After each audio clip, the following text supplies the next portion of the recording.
لاہور میں واقع صدیوں پرانا بی بی پاک دامن کا دربار منصور شرازی کی زندگی میں خصوصی مقام رکھتا ہے۔ 4 ماہ قبل ان کے ہاں بیٹے کی پیدائش ہوئی ہے۔ اس کے لیے منت انہوں نے یہیں آ کر مانگی تھی۔ آج بھی اپنے مسائل لیے یہیں چلے آتے ہیں۔ ہمارا تو عقیدہ ہے اس طرف کا کہ یہ سرکار حضرت علی علیہ السلام کی بیٹی کا در ہے، اور ادھر سے نہیں ملتا تو پھر کس در سے ملے گا ہمیں؟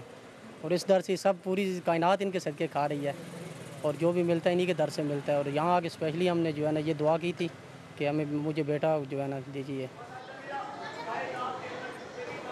منصور شرازی اس جمع غفیر کا حصہ ہیں جو کبھی محض تسلی تو کبھی مسائل کا حل ڈھونڈتا درگاہوں کا رخ کرتا ہے۔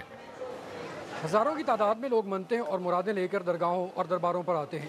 ان کا ماننا ہے کہ یہاں سے انہیں روحانی شفا ملتی ہے۔ تاہم بعض ماہرین کا ماننا ہے کہ اس میں ایک بڑا عمل دخل انسانی نفسیات کا بھی ہوتا ہے۔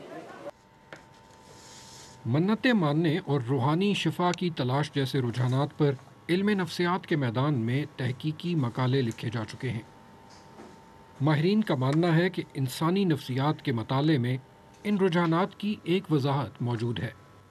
اگر میری دعا اس دربار پہ کھڑے ہو کے اس وقت کرنے سے پوری ہو جاتی ہے، اس کے بعد میں نہیں مانی، اس کے بعد میں نے وہ دعا شاید نہیں مانگی، اور میں نے پھر یہ سمجھ لیا کہ وہ دعا میری وہیں واقعی اسی وسیلے سے پوری ہوئی ہے، تو یہ پرابیبلٹی تو ہے۔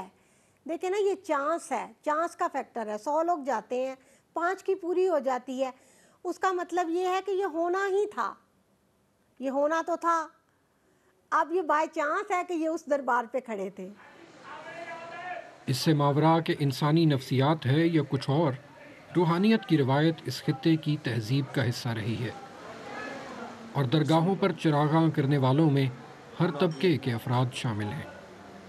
عمر دراز، BBC نیوز، لاہور۔